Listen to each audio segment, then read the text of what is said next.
Radhe Sam, Japo Hare Krishna, Hare Ram. Radhe Sam, Radhe Sam, Sam Sam, Radhe Radhe.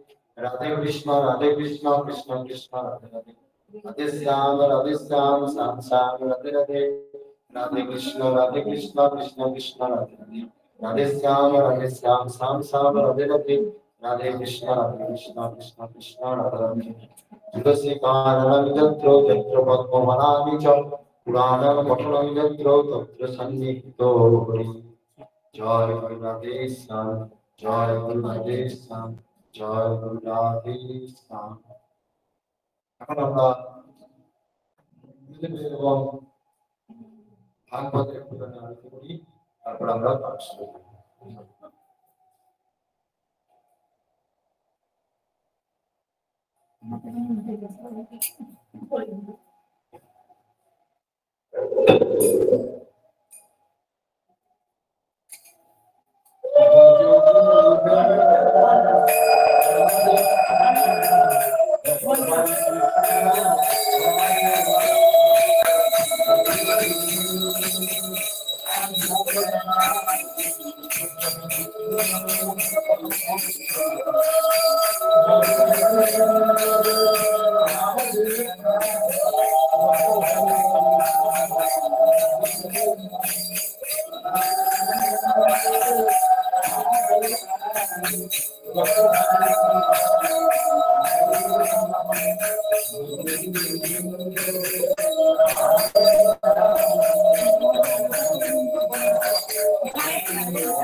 Rakesh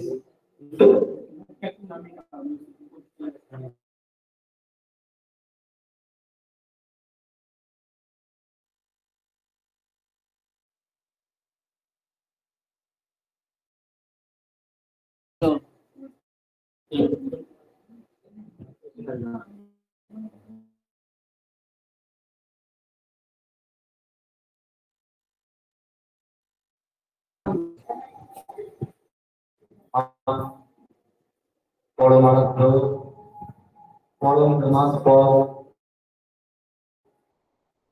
আমার জীবন আমার একমাত্র গতি পরমেশ্বর যিনি বৈকুণ্ঠের ঈশ্বর তথা বৃন্দাবনে অধিপতি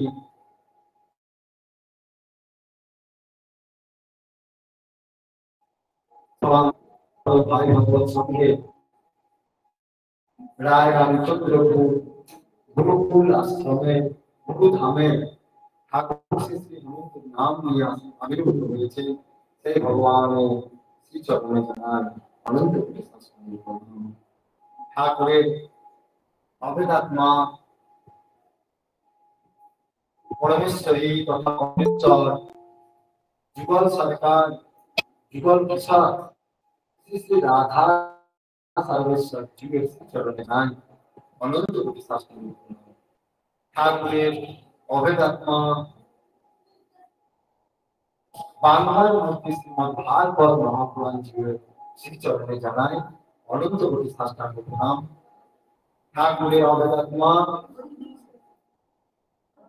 ভগবান শ্রী শ্রী ব্যাসদেবজি এবং তার সুযোগ মিত্র শ্রী শ্রী সুখদেবজির শ্রী চরণে জানায় অনন্ত কোটি সাষ্টাঙ্গ প্রণাম।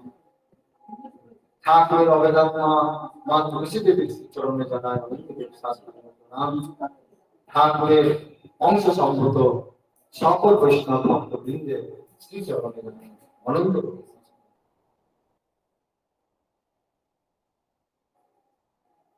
আমাদের অখিল ভারত ভাই ভগবত সঙ্গে আজকে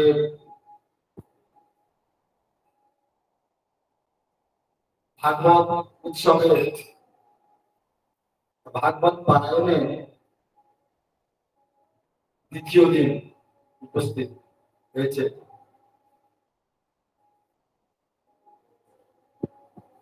এই ভাগবত পারায়ণের সঙ্গে আমাদের তিনটি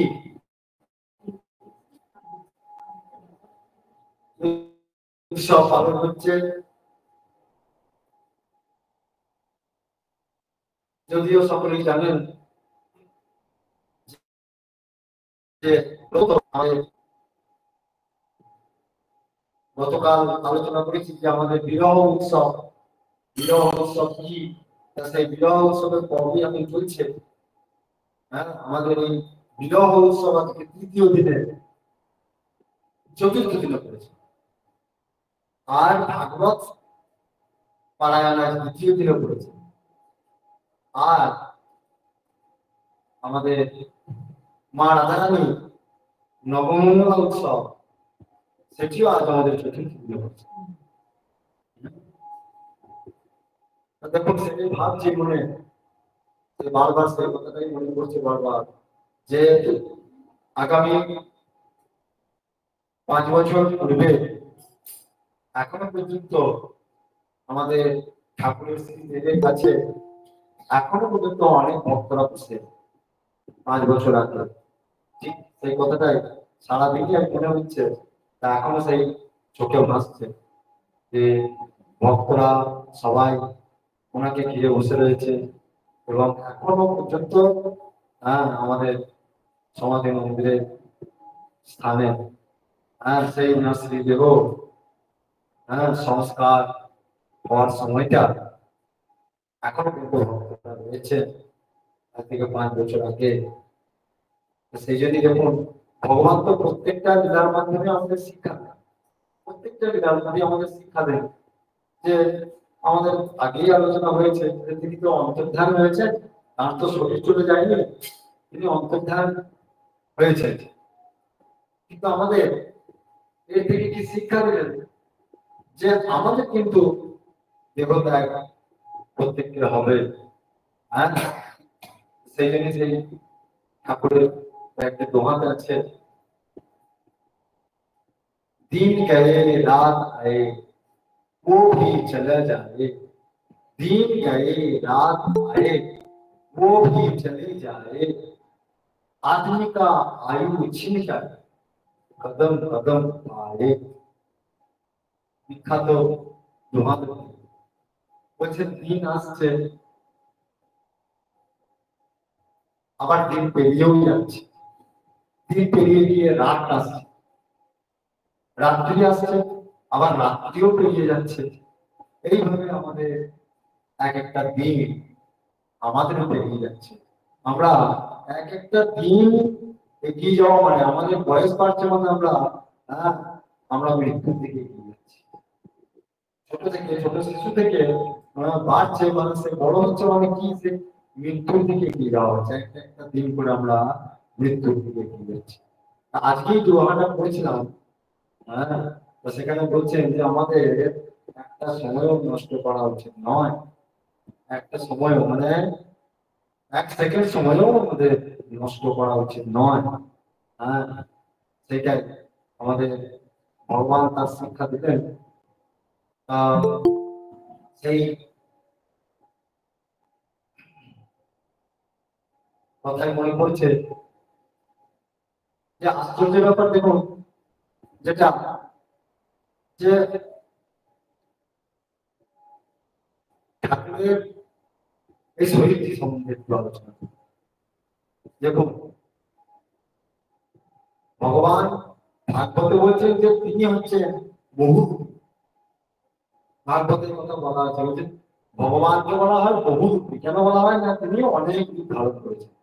ভগবানের প্রচুর রূপ, তার মুখ্যতম 10টি অবতার, আবার তাছাড়াও আছে 24টি অবতার, তাছাড়াও অংশ অবতার, কলা অবতার, এইভাবে অবতারও অসংখ্য, অসংখ্য অবতারের কথা বলা হয়েছে। এইভাবে ভগবানের প্রচুর রূপ আছে, প্রচুর রূপের বর্ণনা করা হয়েছে।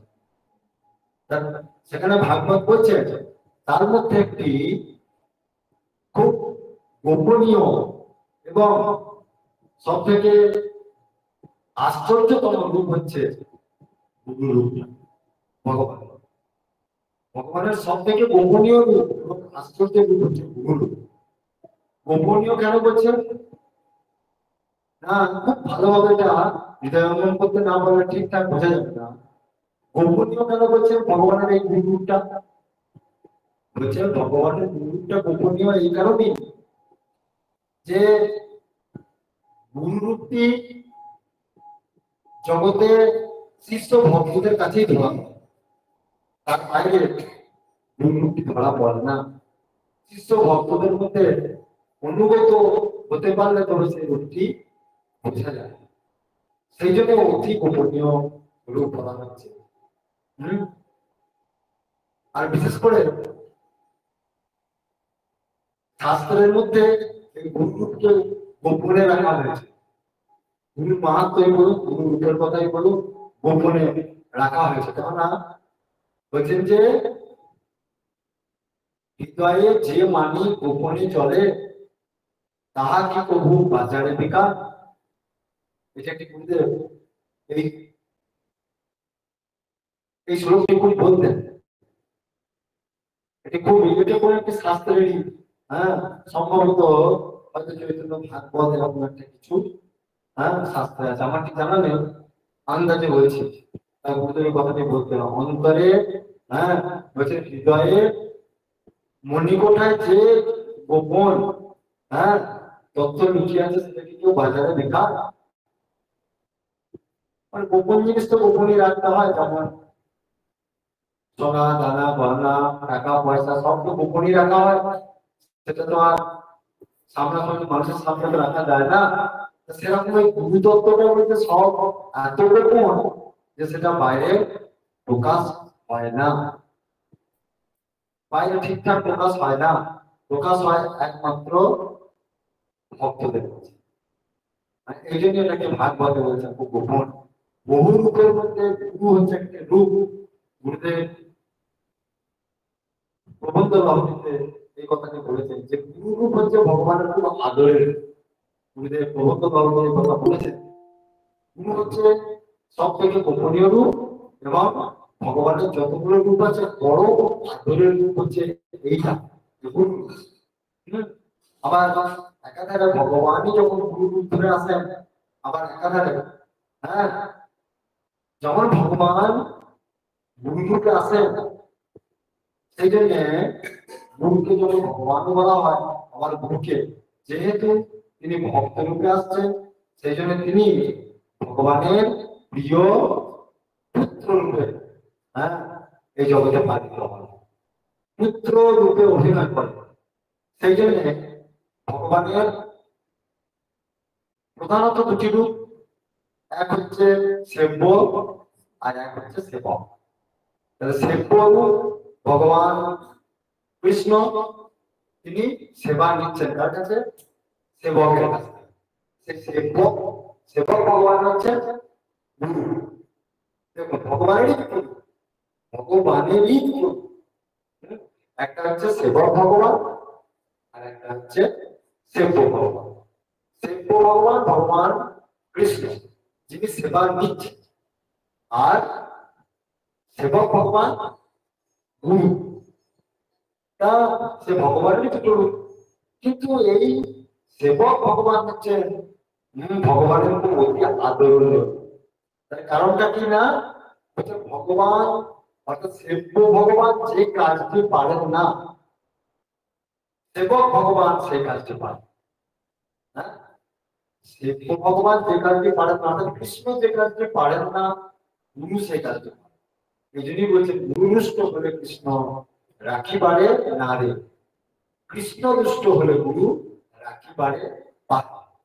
মানে ভগবান যদি রেগে যায়, তাহলে আমি শত অপরাধ করেছি, কিন্তু সেটি গুরু দয়াল রুখে দিতে পারে। কিন্তু গুরুর কাছে গুরু যদি কোনো কারণে কৃত হয়ে যান, যদি রুষ্ট হয়ে যান, তাহলে কৃষ্ণ কিন্তু আর রক্ষা করতে পারে। অনেক প্রমাণ আছে, হ্যাঁ শাস্ত্রে ভাগবতে অনেক প্রমাণ আছে। যাই হোক, সে কথাও সুখদেব গোস্বামীজি হ্যাঁ রাজা পরীক্ষিতকে সে কথাও বলেছেন। হ্যাঁ, কারণ সেখানে আমরা অম্বরীশ রাজার উপাখ্যান পেয়েছেন যে বৈষ্ণব, হ্যাঁ পরম বৈষ্ণব অম্বরীশকে ভগবান কিভাবে রক্ষা করেছেন সেটা সকলেরই জানা। যাই হোক, তাহলে গুরু বুঝতে পেরেছেন গুরুকে আরো প্রিয়, গুরু আরো প্রিয়, কারণ গুরু হচ্ছেন আমাদের মর্তধামে সকলের প্রধান সম্পদ। মর্তধামের যত রকম সম্পদ আছে, সর্বশ্রেষ্ঠ সম্পদ হচ্ছে গুরু। হ্যাঁ, সেজন্যই বলছেন যে মহিমায় গুরু কৃষ্ণ এক করি জানো, করুণায় গুরুকে শ্রেষ্ঠ করি। বলছেন মহিমায় গুরু কৃষ্ণ এক করি জানো, মহিমাতে গুরু আর কৃষ্ণ এক, মহিমাতে মহিমা এক, কিন্তু করুণার দিক দিয়ে চৈতন্য চরিতামৃত বলছে করুণার দিক দিয়ে গুরুকে শ্রেষ্ঠ। তার কারণ হচ্ছে কৃষ্ণ যে কাজটি পারেন না, গুরু সেটি পারেন। হ্যাঁ, সেই জন্যই ভগবানের এত আদরের বস্তু হচ্ছে গুরু। গুরুটা এই জন্যই এত আদরের এবং অতি গোপনীয়। গোপনীয় এই কারণে যে একমাত্র শিষ্য ভক্তদের কাছে ছাড়া গুরু প্রকাশ হয় না। বিশেষ করে যারা অনুগত ভক্ত হতে পারবে, গুরুর আদেশ পালন করে চলতে পারবে, তারাই হ্যাঁ তারাই গুরু প্রিয় হতে পারবে। যাই হোক, সেই জন্য গুরু মুখটা হচ্ছে অতি গোপনীয়, অতি গোপনীয়। কালকে আমরা আলোচনা করলাম যে ভগবান হ্যাঁ কৃষ্ণ এবং রাধারানীর দুটি অংশ, রাধারানীর অর্ধেক অংশ, কৃষ্ণের অর্ধেক অংশ, দুটি অংশ মিলে গুরু তৈরি হয়েছে। হ্যাঁ, এটা হচ্ছে তত্ত্ব। হ্যাঁ, কালকে বলেছিলেন যে তখন উভয়ই বলছে যে আমাদের এই ইউটিউবটি হচ্ছে আমাদের থেকেও মহামূল্যবান।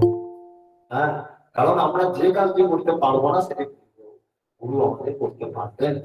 সেই জন্যই গুরু দায়িত্ব বলে না, গুরুর আদর কথা বলে না, গুরুর আদর ভগবানের থেকেও বেশি, ভগবানের থেকেও বেশি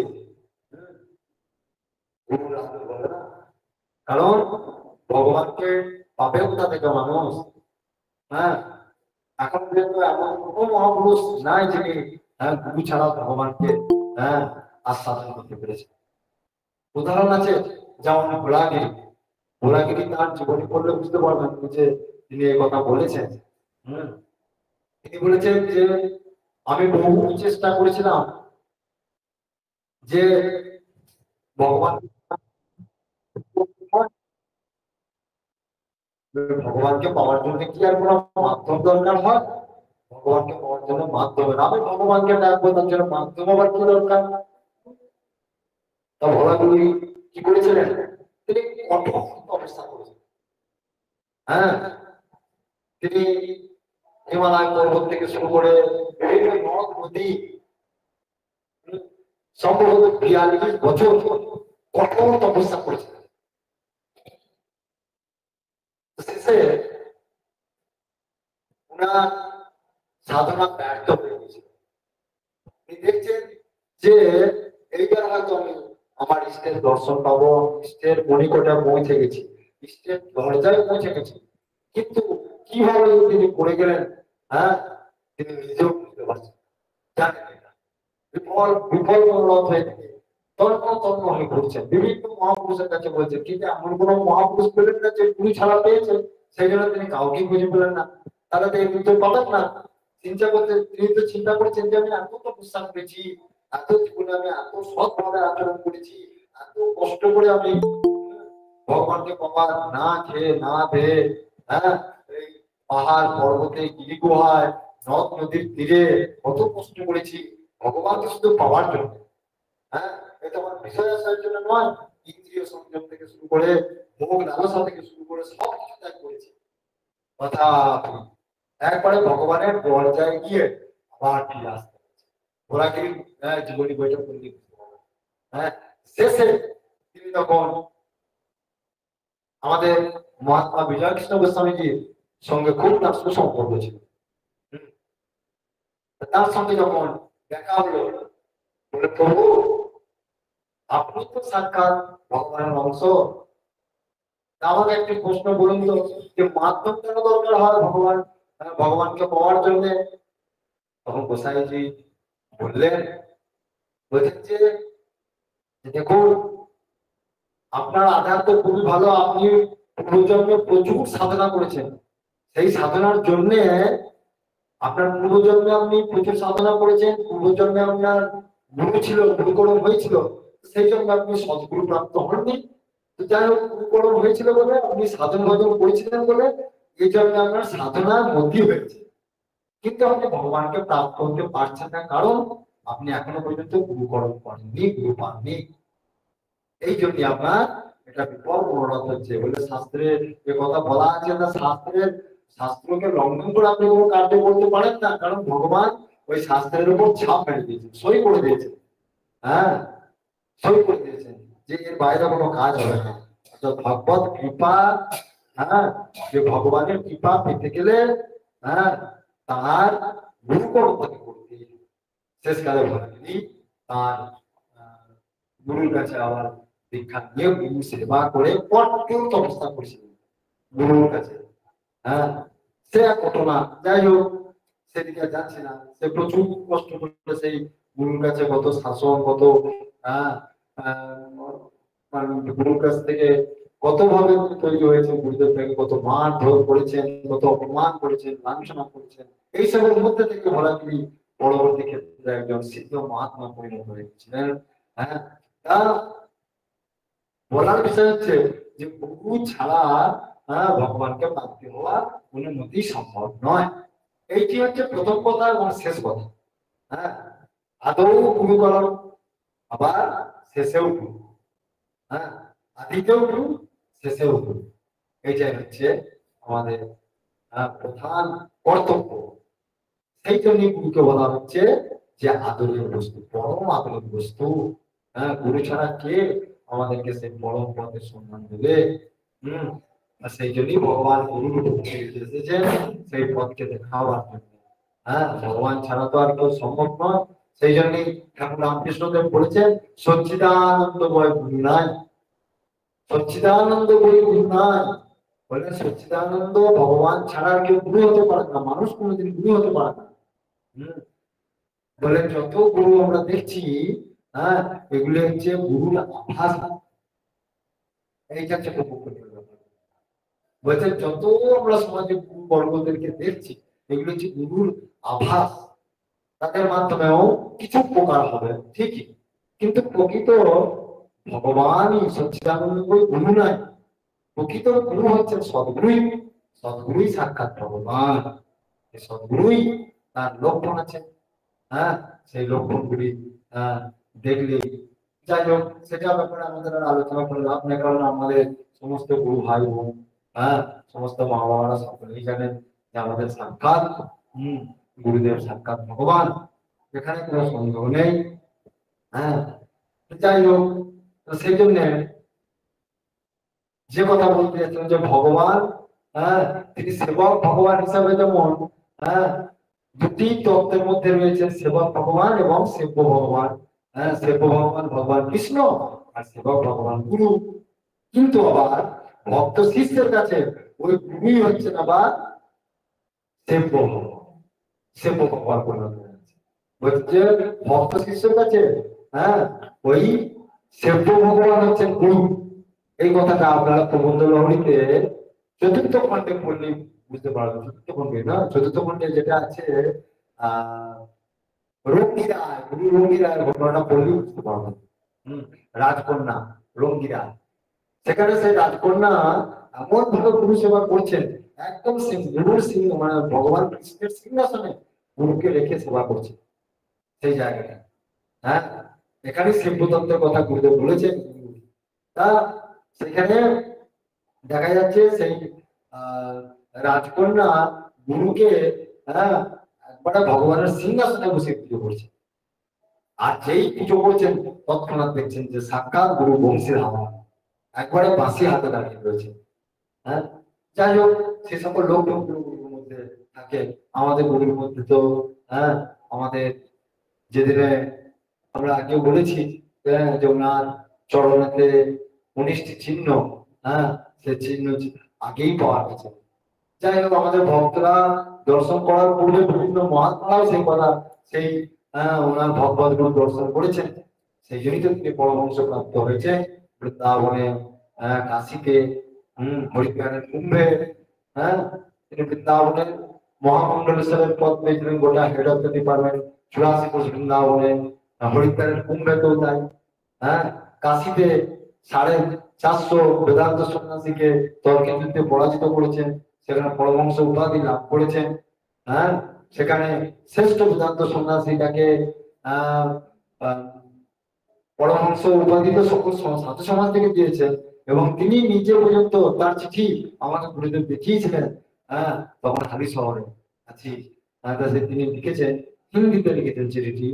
হ্যাঁ, যে হে পণ্ডিত মশাই, বললেন যে আপনি সাক্ষাৎ শিব স্বরূপ, বললেন যে আপনি দয়া করে বাবা শিবের কাছে আমার এই প্রার্থনাটি মঞ্জুর করে দিন। আপনি ইচ্ছা করলেই আমার এই কাজটা সফল। হ্যাঁ, তিনি প্রত্যেক দিন গোটা কাশী পরিক্রমা না করে জলস্পর্শ করতেন না, গোটা কাশীটা না পরিক্রমা করতেন। তার প্রচুর শিষ্য সামন্ত ছিল, বেদান্ত বিখ্যাত বেদান্ত। হ্যাঁ, তখন গুরুদেবের বয়স প্রায় আন্দাজ হয়তো খুব বেশি হলে 60-এর কাছাকাছি, আর তখন তার বয়স প্রায় 90-এর উপরে। হ্যাঁ, সেই মহাত্মা গুরুদেবকে বলেছিলেন, দুইবার সে চিঠি এসেছিলেন। আমি একটা চিঠি দেখেছিলাম না, সে চিঠিটি তার, যাই হোক, সেটি হয়তো এখন রাখা আছে। সেই সময় আমি আর চিঠিটা কাছে রাখতে পারি। হ্যাঁ, এখন হয়তো খুঁজে বের করলেও পাওয়া যাবে। যাই হোক, সেটা দেখিয়েছিলাম, দুইবার চিঠি এসেছিলেন গুরুদেবের মুখ থেকে শোনা, একটা চিঠি আমি দেখেছিলাম। হ্যাঁ, যাই হোক, এইসব সাধু মহাত্মাদের তিনি ছিলেন প্রাণ। তাকে হ্যাঁ ভগবান তারা উপলব্ধি করেছিলেন। হ্যাঁ সেই জন্যই সাক্ষাৎ ভগবানকে আমরা পেয়েছি। হ্যাঁ সেই বিরহ উৎসবেতে আমরা কালকে যেটা পাঠ করতে পারি না সেটা আজকে আমরা পাঠ করবো। সরাসরি আজকে আমরা গুরুদেবের জীবনীতে একটুখানি প্রবেশ করি। হ্যাঁ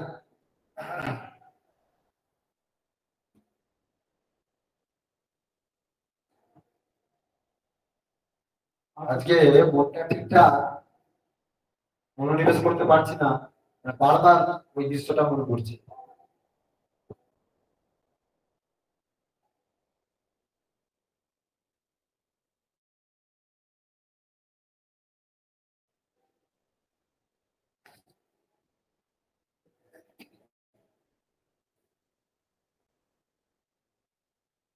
যাই হোক, ভগবানের কথাতেই ভগবান আছেন। হ্যাঁ এটাই আমরা কালকে আমাদের আলোচনা করেছি যে ভাগবত দুই প্রকার, এক হচ্ছে ভক্ত ভাগবত আর একটা হচ্ছে গ্রন্থ ভাগবত। তো আমরা প্রথমে সেই আচার্য ভাগবতের কথা স্থাপন করে আমরা তারপরে গ্রন্থ ভাগবত করবো।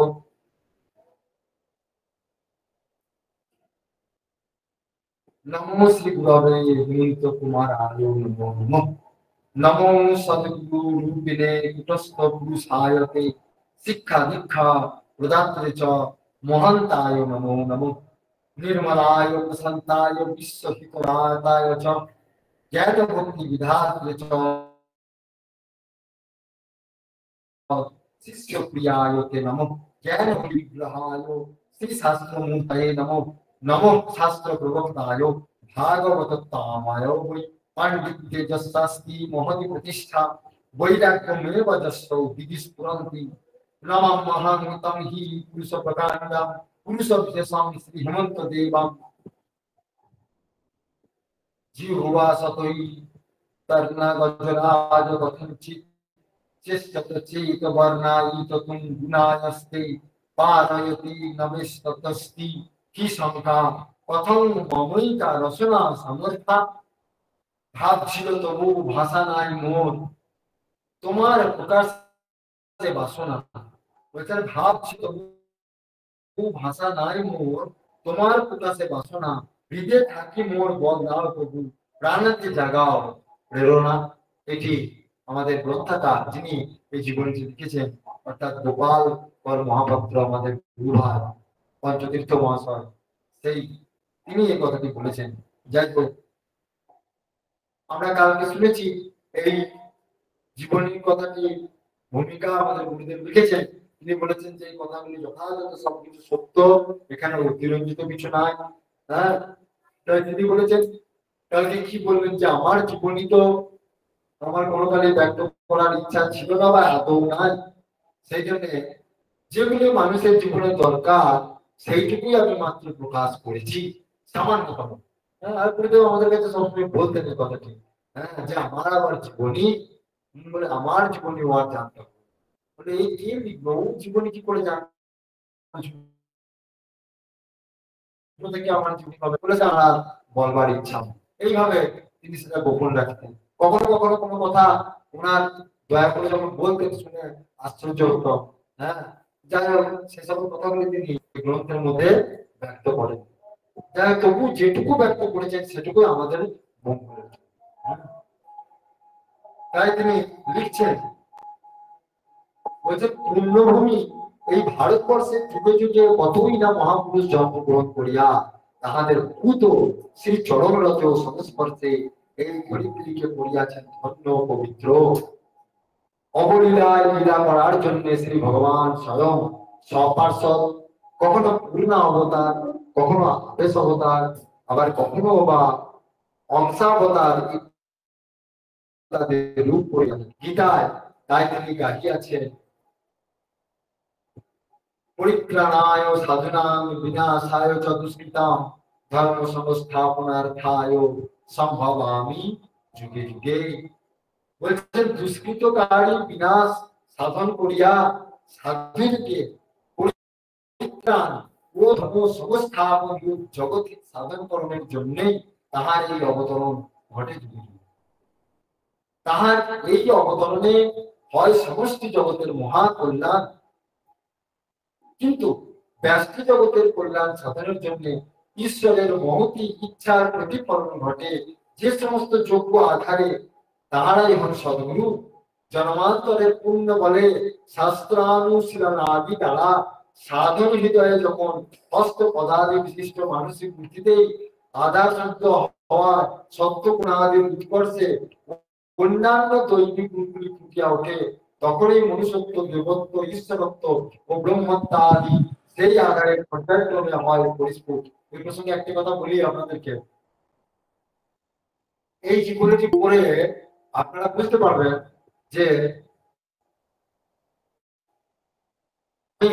গুরুদেবকে বলেছিলাম যে এই জীবনীটি আমার পড়ে একদম ভালো লাগে।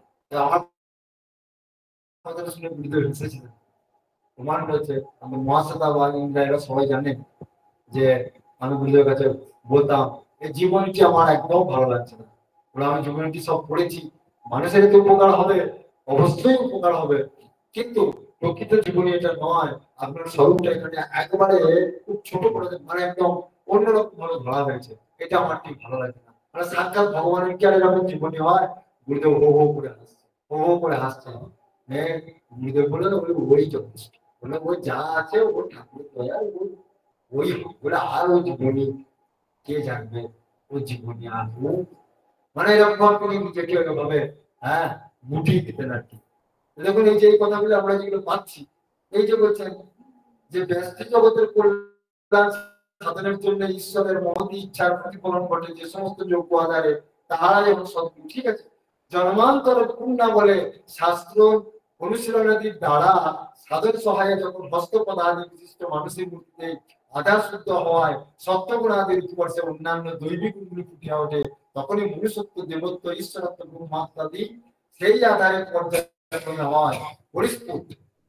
হ্যাঁ, বলছেন এই সকল দৈব গুণগুলি যাদের মধ্যে ফুটে ওঠে তিনি জগতের মান্য পূজ্য হন, তাহাকে তখন বলা হয় সদ্গুরু। এটা একটা বটে, কিন্তু এটা আমাদের গুরুদেবের ক্ষেত্রে নয়। বুঝা যাচ্ছে না? এটা কিন্তু আমাদের গুরুদেবের ক্ষেত্রে নয়। গুরুদেবকে জন্ম জন্মান্তরে সাধনাও করতে হয়। এই প্রসঙ্গে একটা ঘটনা আছে। একবার, তার ব্যক্তির নাম করছি না, একবার গুরুদেবকে প্রশ্ন করছেন, তিনি একটা যাই হোক কিছু লিখেছিলেন, সেটার নাম করলে এখন অসুবিধা আছে। একবার সুনীল বাবুর বাড়িতে, হ্যাঁ সুনীল বাবুর বাড়িতে একবার গুরুদেব বসে আছেন। সেই সময় বাংলাচা আশ্রমটি নিয়ে কথা হচ্ছে। বাংলাচা আশ্রম আমাদের কিভাবে তৈরি হবে এই কথা হচ্ছে আর কি। বলে বাবা আমাদের তো কালেকশন ঠিক মতো হচ্ছে না। সেই সময় না ওই গুরুদেব একটা চিঠি লিখেছিলেন, ওই নিজেকে বলেছিলেন যে ওই একটা ছোট্ট কাগজে একটা চিপ উঠে মধ্যে লিখেছিলেন যে দাতা শতম জীবতু, তাই তো, দাতা শতম জীবতু। হ্যাঁ, যে এই দাতা শত জন্ম জীবিত থাকবে এবং এই দাতা ভগবানের প্রিয় হবে, এরকম একটা ছোট্ট বাণী লিখে দিয়েছিলেন। শেষে লিখেছেন ইতি ভিখারি বাবা, ইতি ভিখারি বাবা, নিয়ে হেমন্ত বাবা বলে নিচে লিখে দিয়েছে। যাই হোক, সেটা আমাদেরকে অর্ডার করেছিলেন, বলে তোমরা হাতে হাতে লেখো। সে আমরা লিখবো না, উনি ছাড়বেন না, জোর করে লেখা লিখিয়েছিলেন, বুঝলেন তো। দেখো যাই হোক, এই প্রসঙ্গ মনে পড়ছে। তা সেই গুরুদেব বললেন যে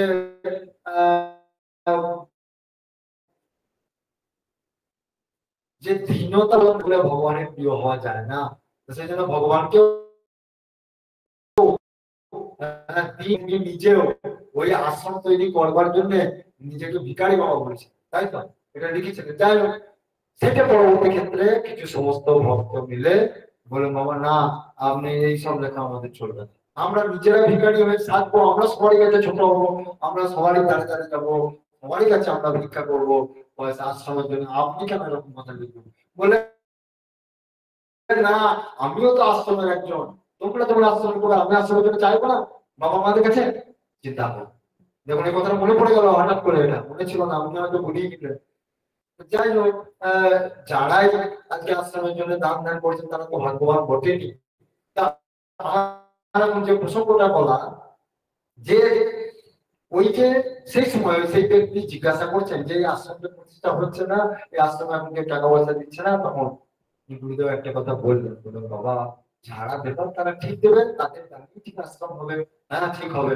আর আমি দেখতে পাচ্ছি ও আশ্রম তৈরি হয়ে গেছে, আমি দেখতে পাচ্ছি চোখে যে ও আশ্রম তৈরি হয়ে গেছে, তাই তো? বুঝলেন? বলতে বলে হাসি মুখে বলে বাবা ও আশ্রম তৈরি হয়ে গেছে। তখন উনি বলছেন তাহলে আমাদের পরিশ্রমের কি আছে? বলে ওইটাই তো কাজ।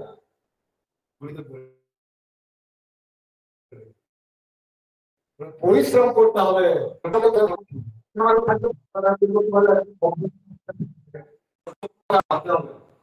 আশ্রম তৈরি হয়ে গেছে, আমাদের কাছে প্রকট হবে। বুঝতে পেরেছেন? এই বুঝতে মনে হচ্ছে যে এখন তিনি অন্তর্ধান হয়ে গেছে, অন্তর্ধান হয়ে গেছে। এখন আমাদের জন্য অন্তর্ধান হয়েছে, কেননা আমরা আমাদের ভক্তিতে আমাদের আমাদের সাধনা দ্বারা যদি প্রকট করতে পারে তাহলে আমাদের লাভ। সেই রকম সেরকম কালক্রমে ভগবানের দেহ যেমন অন্তর্ধান হয়ে যায়, এই তীর্থ সেরকম অন্তর্ধান, এটাও শাস্ত্রে বলা আছে। বৃন্দাবন আস্তে আস্তে আস্তে আস্তে লুপ্ত হয়ে যাচ্ছে, গোবর্ধন আস্তে আস্তে লুপ্ত হয়ে যাচ্ছে, যমুনা আস্তে আস্তে লুপ্ত, নিত্য যমুনা শেষ হয়ে যাচ্ছে না, অন্তর্ধান হয়ে যাচ্ছে আস্তে আস্তে আস্তে আস্তে এইভাবে। সেরকম তীর্থধাম থেকে শুরু করে ভগবানের দেহ, হ্যাঁ এইভাবে অন্তর্ধান হয়ে যায় ভক্তদের কাছ থেকে। সেরকম ওই যাই নব প্রসঙ্গ, তখন গুরুদেব বললেন ওই বাংলাটা আশ্রম তৈরি হয়ে গেছে বাবা, হ্যাঁ ওটা আস্তে আস্তে ধীরে ধীরে হয়ে যাবে। তখন বলছেন তাহলে আমাদের কিছু করা দরকার, পরিশ্রম করতে হবে। পরিশ্রম করার পর যখন আসল তৈরি হবে ওটা আনবো, বলে সেটাই তো আসল লাভ। হ্যাঁ তখন ওই আশা প্রকট হবে। কথা বলতে বলতে সেই সময় তারপর প্রশ্ন হলো, বাবা আর একটা জিনিস বলি যে আপনি তো এই জন্মে বললেন যে আপনি তো জন্ম জন্মান্তর প্রচুর সাধনা করেছেন, প্রচুর সাধনা করে শাস্ত্রে শুনেছি যে জন্ম জন্মান্তর সাধনা করার পর শেষ জন্মে শেষ জন্মটাই যখন তার শেষ জন্ম যেটা সাধনা সিদ্ধিটা হয়ে যায়, তখন তিনি সংস্কৃতিতে আপনিও তো সাধনা করেছেন, এরকম করছেন বা এরকম কিছু বলছেন না, কি বলছেন তুমি আসলে এরকম সাধনা কি করতে হয় নানা প্রশ্ন জিজ্ঞাসা করেন। যাই হোক পরবর্তী ক্ষেত্রে চলে যাওয়ার পর পরে বলছে ওইটা কিন্তু আমাদের কাছে আমরা আমরা তখন তিনজনেই রয়েছি শ্রীনগর বাড়িতে, আমি মহাসিতা ইন্দিরা তিনজনেই রয়েছি ঘরে বসে, তখন বলছেন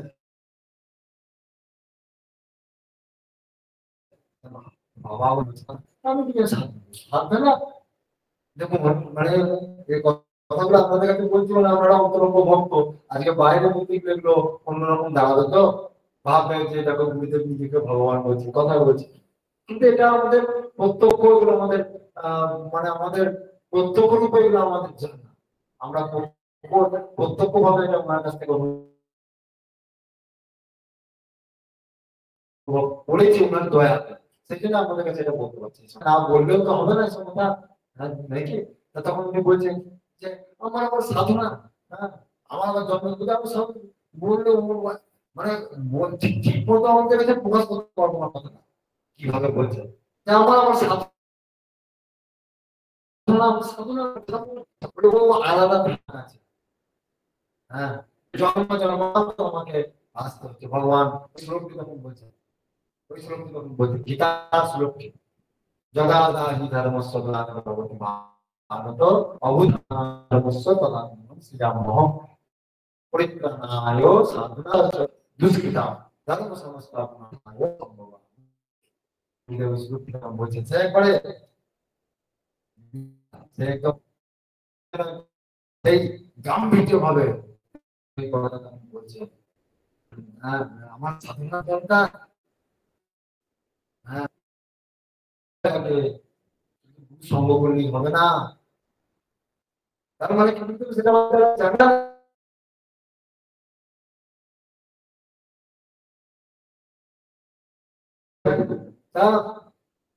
এইখানে সেই জীবনটা পড়ে তখন বলছিলাম যে ভগবান হয়ে তার কাছে সমস্যা গুলো বানায়, তাহলে আমার এই জীবনটা ঠিকঠাক কোনো মতো হয়নি। হাত নাস্তা করি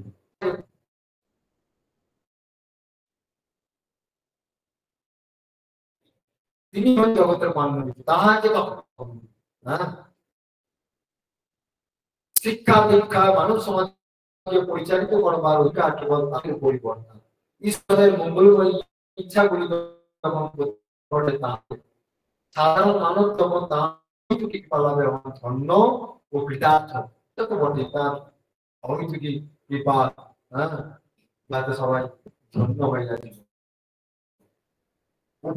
তাই বলে বৈষব বলি না জানালে কেউ জানতে পারে না।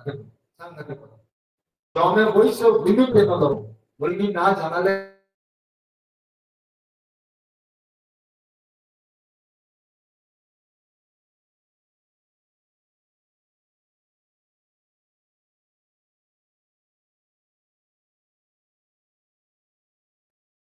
জানা যায় না। হ্যাঁ তাকে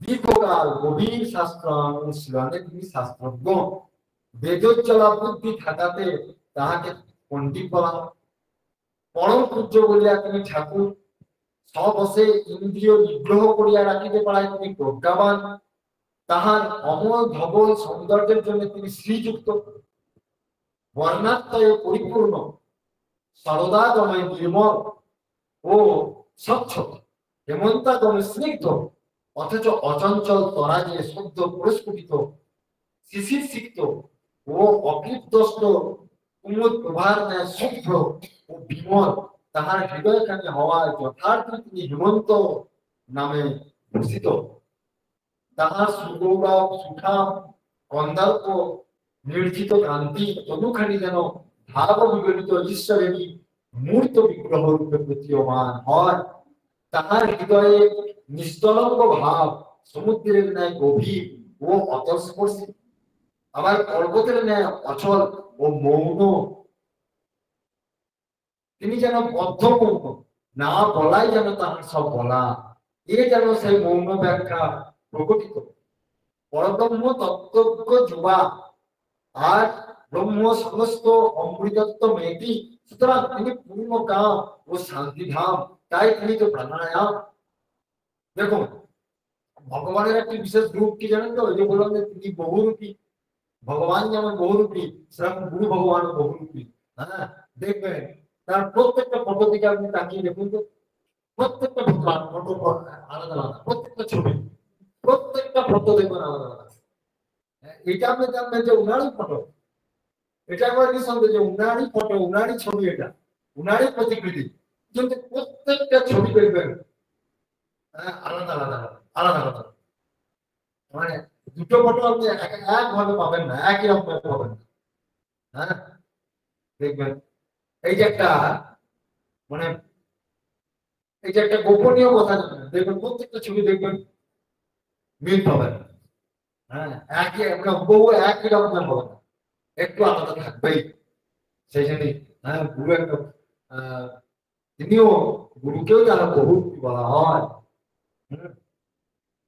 তাই দেখুন আমাদের এই যে যখন তার স্থূল দেহ ত্যাগ করছে, যখন অন্তর্ধান হচ্ছে, সেই সময়টা দেখুন মাস 4 থেকে 6 মধ্যে উনার এত সুন্দর রূপটা, হ্যাঁ তৎক্ষণাৎ একটা অন্যরকম রূপে চলে এলেন, সেই সুন্দর চেহারাটাকে তিনি গুটিয়ে নিলেন, বুঝলেন না, সুন্দর চেহারাটাকে তিনি গুটিয়ে নিলেন। তারপরে হঠাৎ যেদিনে আপনার এই অপ্রকট লীলাটা দেখাবেন, তার 7-10 দিনের মধ্যেও আবার ওই বাকি যে চেহারাটা ছিল সেটাকে উঠিয়ে দিলেন। চিন্তা করুন, একটা আশ্চর্য চেহারা পরিণত করে। কিন্তু দেখুন, যখন অপ্রকট লীলাকে তিনি ঘটাচ্ছেন রাত্রি 3:30 নাগাদ, সেই সময় দেখুন একবারে পূর্বের চেহারাটা দেখিয়ে দিলেন। ওই সময় একবারে গোটা মুখ, গোটা শরীর, চেহারা একবার পূর্বে রাখা গেল। আমরা তখন এই রূপটা একবার দেখেছি, হাস্য উজ্জ্বল মুখ। দেখুন, ভগবান যে কথা দেন সে কথা রাখেন। হ্যাঁ, তিনি কথা দিয়েছিলেন, তেমনি হাসতে হাসতে আবির্ভূত হয়েছে। উনি বলেছিলেন যে হাসতে হাসতে আমি দেহত্যাগ করব। একদম সেই কথাই মানে ওই সময়টায় আমাদের তো আর মানে কি বলবো, যে ওই ওই যে ওই সিচুয়েশনটা তো কোনোদিন আমরা দেখিনি, ওই সম্পর্কে আমার কোনো অভিজ্ঞতাই নেই। তখন ওই সময়টা যখন মুখটা ভার, চোখ দুটি একবারে নীল, এবার হাসছেন, খিলখিল করে হাসছেন, অবাক কাণ্ড। কিন্তু আশ্চর্যের বিষয় যে চিন্তা করছি যে মানে কি বলবো, সেইটা তো ব্যাখ্যা করতে পারি না। সেই সময় হঠাৎ করে আমি তখন মহাশ্বেতা ইন্দ্রিয়া বারকাত শুয়ে আছেন, তো সেই সময় ওদেরকে ডাকছি। আর সেই সময় ওই মহাশ্বেতা তখন মাঝে মাঝে জলটা দিত, তো ওটা ও ভালো দিতে পারতো, ও ভালোভাবে জলটা দিতে পারতো। আমাদের ভয় করতো, আমরা এই জন্য ঠিকঠাক দিতাম না। মহাশ্বেতা ঠিকঠাক ভাবে দিতে পারতো, ঠিক মতো তুলে ঘাট তুলে এগুলো দিত। তো যাই হোক, সেই সময়টাতে ওই রকম মুখটা যখন দেখছি, হ্যাঁ, তখন দেখছি প্রসন্ন মূর্তি হাসছে। আমি তো মাছ দেখেছি, বলছি দেখছি এরকম আপন করে হাসছেন কেন, তার আর চেহারাটা কেমন হয়ে গেল, এইরকম দেখছি এত সুন্দর ভাবে চেহারা, কি আশ্চর্য ভাবে এরকম হয়ে গেছে। হ্যাঁ, আর তবে কি সেই সময় দেখছি যে শরীরটা, ওটা শরীরটা ফুলে গেল, মুখটি একবার ভাট হয়ে গেল, স্থির একবারে জ্যোতি, উজ্জ্বল জ্যোতি, জ্যোতির্ময় রূপ, বুঝলেন, জ্যোতির্ময় রূপ। গুরুধামে আজকের দিনে এটা বলা সম্ভব নয়, কথাটা জ্যোতির্ময় রূপ। সঙ্গে সঙ্গে আমি থাকতে না পারে তখন থাকছি, ওরাও দেখছে। সেই সময় আশ্চর্য ব্যাপার যে উনি তো ওই দিকটা ঘুরেছিলেন, ওই দিকটা সোজা হয়ে ঘুরে হাত এরকম হয়ে আছে, আশীর্বাদ সব এরকম সোজা আড়িভাবে হয়ে এরকম হয়ে আছে, আর মানে হাসছেন, বুঝলেন, এরকম হাসছেন কেন আজকে হঠাৎ।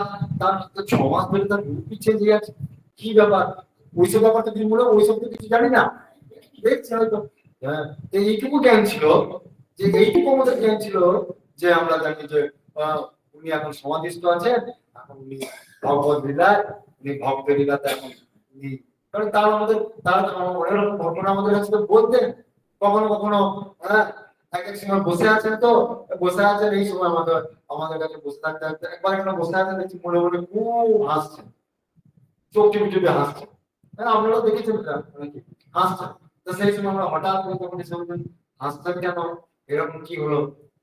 বলে ওই একবার বৃন্দাবন থেকে ঘুরে এলাম, এবার বৃন্দাবন থেকে ঘুরে এলাম, দেখলাম ওই কৃষ্ণ গরু চড়াতে গিয়ে একটা গরু খুব বদমাইশ, মনে পড়ে গেল কথাটা, বুঝলেন তো? ওই যে একটা গরু খুব বদমাইশ, ওই যে দেখছি যে ওকে বলাই বলরাম, হ্যাঁ, ওকে ছুটে ছুটে ধরতে যাচ্ছে, পারছে না, নিয়ে হ্যাঁ কৃষ্ণ ওখানে হো হো করে হাসছে, আর বলছে বলাই দাদা, হ্যাঁ বলছে দাদা, এই তুমি কি আপনার শক্তিমান যে একটা ওই গাভীকে ধরতে পারছো না, কি আমরা শক্তিমান?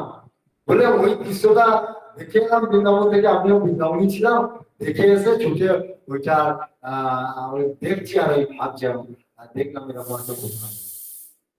এরকম করে না মাঝে মাঝে উনি এসব ঘটনা প্রকট করে দিতেন এইভাবে, এক একটা ঘটনা এইভাবে বলতেন। হ্যাঁ, যাই হোক, তা আমরা ভাবছি ওই সব কথাগুলো তখন মনে পড়ছে যে হয়তো আহ এরকম কিছু একটা আহ কিছু একটা হয়তো ওনার হয়েছে, কিছু একটা ঘটনা হয়েছে এরকম। তা সেই সময় তার ওনার কথাটা তো তার বলেননি সেই সময়, যে ওনাকে জিজ্ঞাসা করে ওই ব্যাপারগুলো। যাই হোক, তারপরে দেখছি আস্তে আস্তে নিঃশ্বাসটা খুব কম চলছে, নিঃশ্বাসটা খুব কম চলছে। হঠাৎ দেখছি যে ওনার মুখ থেকে হাত পা সব স্থির হয়ে গেল, কিন্তু হাসিটা বন্ধ হয় না। আমি ওনার মুখের কাছে নিয়ে যাচ্ছি, হাসি এই বস্তার নিঃশ্বাস তো আমার কম হয়ে যাচ্ছে, কিন্তু কম কম লাগছে, অথচ হাসছে, কি ব্যাপার? মশলাও দেখবে হাত দিয়ে, বুঝতে পারছি না এরকম ব্যাপার। তারপর আস্তে আস্তে হাসতে হাসি দেখছি কি হবে, হাসিটা বন্ধ হয়ে যায়, বন্ধ হয়ে চোখ টোক করে স্থির হয়ে গেল। স্থির হয়ে গেল, নিঃশ্বাস চলছে না, নিঃশ্বাস নিতে পারছি না এরকম। আর তখনই জানি না হয়তো মহাসমাধিতে মহাসমাধির যে রূপ সেটা তখনই জানি না, এরকম হয়ে গেল। মহাসমাধি একবার তরুণ বাবুকে আমার ফোন করে দেখি, ফোন করে তো শ্বাসটা কিছু পাওয়া যাচ্ছে না, আমি দেখছি এই সময় কি ব্যাপার হলো। সঙ্গে সঙ্গে তখন আবার ফোন করছি, তখন দেখছি ঘড়িতে দেখি পাক্কা সাড়ে দিতে পারছে। তখন আমি ফোন করলাম, যাই পরবর্তী ক্ষেত্রে এসে এসব ঘটনা পরবর্তী ক্ষেত্রে জানা যাচ্ছে। তা যখন সেই গুরুদেব কথা দিয়েছিলেন যে হাসতে হাসতে আমি আবির্ভূত হয়েছি, সেটা সেইটা সেটা দেখা তো আমাদের সৌভাগ্য হয়নি, কারণ তখন আমরা জন্মগ্রহণ করি। হ্যাঁ, সেইটা ওনার, হ্যাঁ, তার সাক্ষী ছিল কে না, ধাত্রী মাতা। ওনার ধাত্রী মাতা মানে ওনার বাবার, হ্যাঁ, ভিক্ষে মা, সে কথা জীবনীতে আছে লেখা, ভিক্ষে মা। হ্যাঁ, চাকরাতে বাড়ি ছিল না, ও না, ওটা তো চাকরার মা আলাদা। হ্যাঁ, এইখানে বাড়ি ছিল, এই যে এই সামনে বাড়ি আমাদের। হ্যাঁ হ্যাঁ হ্যাঁ হ্যাঁ, বসুন বাড়ি সামনে দোকান, ওই বাড়িরই ওই মা ছিলেন।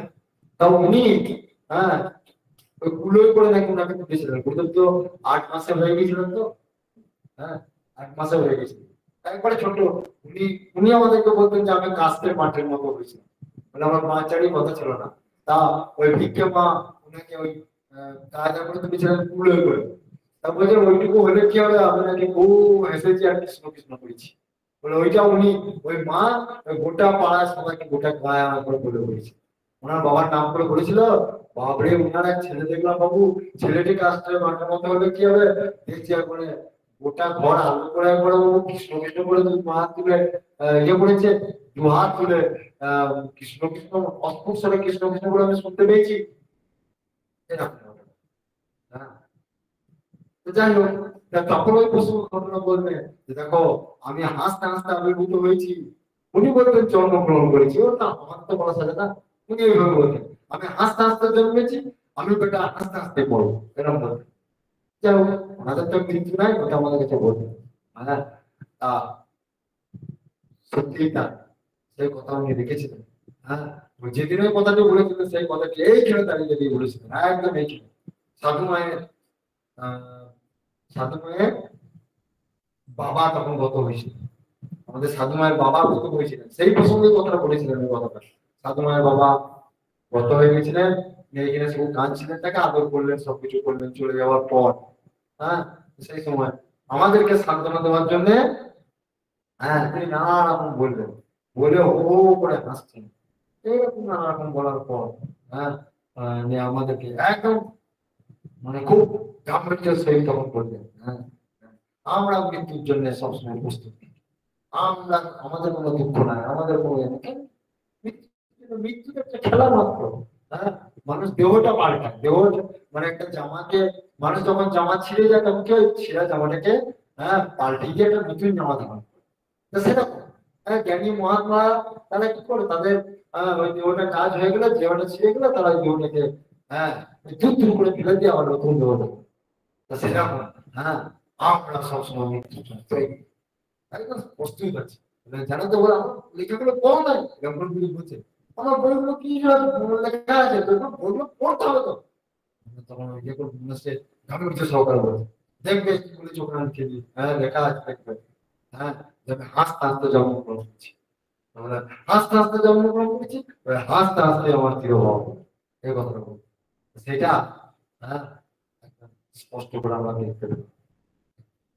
দেখুন, হ্যাঁ, তিনি যে কথা দিয়েছেন, হ্যাঁ সেটা রেখেছেন। যাই হোক, তা সেই বহু রূপের মধ্যে দেখুন তিনি আবার কিন্তু সেই রূপটা আবার দেখালেন। হ্যাঁ, যাই হোক, তাই বলছেন যে তিনি যথার্থ হেমন্তদেব নামে আখ্যায়িত। তাই কবি বলিয়াছেন পূর্ণতা গৌরবায়, অর্থাৎ পূর্ণতা যে গৌরবের জন্য তিনি আজীবন কৌমার্য পদ গ্রহণ করিয়া আছেন বলিয়া তিনি কুমার এবং ব্রাহ্মণ বংশাবতংশ মহাব্রাহ্মণ বলিয়া দেব শর্মা কাব্য ব্যাকরণ পুরাণ সাংখ্য বেদান্ত উপনিষদ এই 6টি শাস্ত্র বিষয়ে তীর্থ উপাধি লাভ করিয়াছেন বলিয়া শততীর্থ। বহু শাস্ত্র নিঃশ্বাস তিনি শাস্ত্রার্থ চয়ন করিয়া আচারে স্থাপন করান এবং স্বয়ং আচরণ করেন বলিয়া তিনি আচার্য।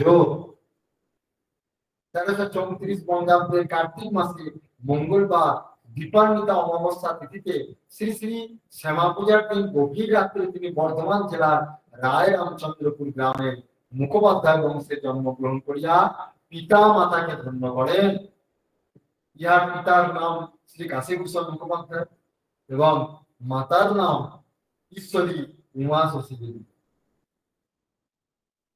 অতিক্রান্ত শৈশব তিনি স্বগ্রামে প্রাথমিক শিক্ষা গ্রহণ সমাপনান্তে মাত্র 11 বছর বয়সে ওই জেলারই রাজগঞ্জ স্থিত নিম্বাদ ভবনস্থ মধুসূদন বিদ্যালয়ের অধ্যাপক প্রবর শ্রী পুণ্ডরিকাক্ষ কাব্য ব্যাকরণ তীর্থ মহাশয়ের নিকট 1344 বঙ্গাব্দ হইতে 1352 বঙ্গাব্দ পর্যন্ত সুদীর্ঘ 8 বছর ধরিয়া মুগ্ধবোধ ব্যাকরণ শাস্ত্র অধ্যয়ন করেন। পরে উহার নিকট 1355 বঙ্গাব্দ পর্যন্ত কাব্য শাস্ত্র এবং 1356 বঙ্গাব্দ পর্যন্ত পুরাণ শাস্ত্র অধ্যয়ন করিয়া কাব্য ব্যাকরণ কাব্য ও পুরাণ শাস্ত্রে তীর্থ উপাধি লাভ করেন। অতঃপর বর্ধমান রাজ বিজয় চাঁদ মহাদেবের প্রতিষ্ঠিত সুপ্রসিদ্ধ বিজয় চতুষ্পাঠীতে আসিয়া অধ্যাপক মহামহোপাধ্যায় বীরেশ্বর দত্ততীর্থ মহাশয়ের অন্তেবাসী ছাত্র রূপে কয়েক বছর ন্যায় শাস্ত্র অধ্যয়নান্তে উক্ত চতুষ্পাঠীর অন্যতম অধ্যাপক হরেন্দ্রনাথ সাংখ্য বেদান্ত তীর্থ মহাশয়ের নিকট 1359 বঙ্গাব্দ পর্যন্ত ক বেদান্ত অধ্যয়ন করেন। 1361 বঙ্গাব্দ পর্যন্ত উহার নিকট উপনিষদ শাস্ত্র অধ্যয়ন করিয়া রৌপ্য পদক সহ পুরস্কার প্রাপ্ত হন। 1365 বঙ্গাব্দ পর্যন্ত সাংখ্য শাস্ত্র অধ্যয়ন করিয়া 1366 বঙ্গাব্দে সাংখ্যের উপাধি পরীক্ষায় প্রথম বিভাগে প্রথম হইয়া সুবর্ণ পদক অর্থাৎ সোনার পদক সহ পুরস্কার প্রাপ্ত হন। দর্শন শাস্ত্রের পরীক্ষায় উত্তম ফললাভ করিয়া অধ্যাপনা সমাপন করিয়া শ্রেষ্ঠ দার্শনিক পণ্ডিত রূপে খ্যাতি লাভ করেন। তাহার কতক দশকে মাতৃবিয়োগ ভাতৃবিয়োগ ও কনিষ্ঠা ভগিনী বিয়োগ সংঘটিত হয়। 1365 বঙ্গাব্দের অগ্রহায়ণ মাস হইতে তিনি 24 পরগনা জেলার হালিশহরস্থিত নিগমানন্দ সারস্বত মঠ ঋষি বিদ্যালয় নামক চতুষ্পাঠীর অন্যতম অধ্যাপক পদে কৃত হইয়া অধ্যাপনা কার্যে মনোনিবেশ করেন এবং 1376 বঙ্গাব্দ হইতে উক্ত চতুষ্পাঠীর প্রধান অধ্যাপক পদে উন্নীত হইয়া বিখ্যাত অধ্যাপক রূপে বিশেষ খ্যাতি লাভ করেন। তাহার বহু ত্যাগী ও গৃহী ছাত্র বিভিন্ন পরীক্ষায় বিশেষ সাফল্য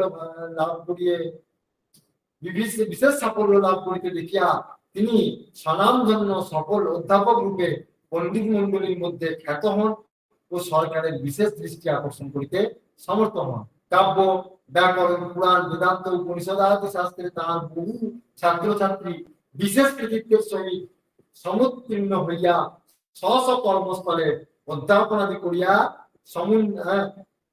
সমুন্নতির শিখরে সমারূঢ় হইয়াছে। তাহার ছাত্রবর্গের কেহ কেহ আবার পরীক্ষার বিশেষ কৃতিত্বের জন্য বৃত্তি লাভ করিয়া ধন্য ও কৃতকৃতার্থ হইয়াছে। তাহার ত্যাগী ছাত্রদের কেহ কেহ আবার সুপ্রসিদ্ধ প্রতিষ্ঠানের মহাত্ম পদে সমাজসেবী রহিয়া জীবন ধন্য করিতেছে, কেহ কেহ আবার গুরুগুরি করিয়া শিক্ষা দীক্ষা ও শাস্ত্র প্রচারে রত রহিয়াছে।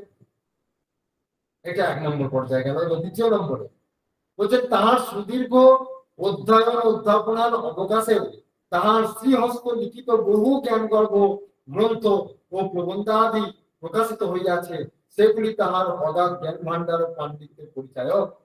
সেগুলির মধ্যে আচার্য শঙ্কর ও তৃতীয় মতবাদ, দ্বিতীয় নম্বর উত্তরাপদ উদ্দেশ্যে, তৃতীয় নম্বর সর্বশঙ্কর প্রজ্ঞাসরণী, 4 নম্বর পুরাণ ও পুরাণ পুরুষ, 5 নম্বর বিষয় মোহভাবে মতি, 6 নম্বর সাংখ্য তত্ত্ব সমীক্ষণ, 7 নম্বর বেদান্ত মায়াবাদ, 8 নম্বর বিচিত্র ফলকথা, 9 নম্বর উদ্ধাসের মহিমা দুর্বার, মুক্তেরপি ভাগবত ভক্তা গৌরবম, 11 নম্বর দারুণে অলৌকিক করণীয়, অর্থাৎ কলিযুগে মানুষের কি কর্তব্য, 12 নম্বর কৃষ্ণ কৈকর্যে লোকানুরাগ ভক্তি উল্লেখযোগ্য। যাই হোক, এছাড়াও শতাধিক গ্রন্থ তিনি রচনা করেছেন। তাহার অমৃত নিঃসন্দেহ লেখনী অবিরত ভাবে অব্যাহত রহিয়াছে। তাই পরবর্তী কালে তাহার বহু গ্রন্থ বহু প্রবন্ধাদি ক্রম পর্যায়ে প্রকাশিত হইয়া চলিয়াছে, যেগুলি তাহার প্রজ্ঞার স্বাক্ষর বহন করিয়া চলিয়াছে। তাহাকে জানিতে বুঝিতে এবং অনুধাবন করিতে হইলে তাহার বিদগ্ধ লেখনী প্রসূত গ্রন্থ ও প্রবন্ধাদি অবশ্যই পাঠ করা উচিত। এই একটা দারুণ গুরুত্বপূর্ণ। বলছেন তাকে জানতে হলে তার লেখা গ্রন্থগুলি আমাদের বারবার অনুধাবন করতে, এই যে কালকে আলোচনা করা হলো না, যে আমরা বুঝতে পারি বা না পারি, ওনার লেখাগুলিকে পড়তে হবে। দেখবেন ওনার কৃপা একদম ঠিক বুঝে যাবে। এটা কিন্তু অলৌকিক ঘটনার কথা বলছে, একদম শুধু পড়ে যান, পড়ে গেলেই কাজ বুঝতে পেরেছে। কালকে পড়ে শোনালাম না কথাটা, অন্য বুঝে থেকে শোনালাম প্রশ্ন দেখে, হ্যাঁ বলেন না, যেমন ভাবে পড়ে গেলেই কাজ, হ্যাঁ পড়ে গেলেই কাজ। তার জন্য জ্ঞানের দরকার। যারা যাদের অক্ষর জ্ঞান হয়েছে মাত্র অ আ ক খ, ওই এক একটা, যে তবে ভাবতে হবে যে আমি মহামন্ত্র উচ্চারণ করছি, এইটি ভাবতে হবে। মহামন্ত্র উচ্চারণ করে পড়ছি ওনার লেখা বই, তাহলে দেখবেন পরীক্ষা করে দেখুন আপনারা কিছুদিন, দেখবেন অবশ্যই আপনি পুরো তত্ত্ব আপনি সেখান থেকে বেরিয়ে আসবেন, পুরো তত্ত্ব বেরিয়ে আসবে একদম। তাই তার বইগুলি বারবার আমাদের অনুধাবন করতে হবে। এখন তাহার বহু অপ্রকাশিত অথচ মূল্যবান প্রবন্ধের পাণ্ডুলিপি প্রকাশের অপেক্ষা বর্তমান রহিয়াছে। বলছি অনেকদিন আগেকার লেখা তো, সেই জন্য তখনকার লেখা অনুযায়ী এটা এখন পাঠ করছি। ভাগবতোত্তম তিনি হচ্ছেন উত্তম ভাগবত। তাহার শ্রীমুখ নিঃসৃত মধুক্ষরা পীযুষ ধারা শাস্ত্র গর্ভ ভাষণ শ্রবণের জন্য সমস্ত শত্রুবৃন্দ সাগ্রহে অপেক্ষা করিয়া থাকে। তিনি তখনকার সময় ঘন্টার পর ঘন্টা, 5 ঘন্টা 6 ঘন্টা প্রবচন দিয়েছেন, ভাগবত প্রবচন দিয়েছেন সব জায়গায়। সেখানে বড় বড় সেখানে বড় বড় জ্ঞানী গুণীরা তার মুখের কথা শ্রবণ করবার জন্য বড় আদরের সহিত তারা অপেক্ষা। জ্ঞান ভক্তির সমন্বয়ে গঠিত তাহার হৃদয় সততই জীবের কল্যাণার্থে দয়ার্দ্র।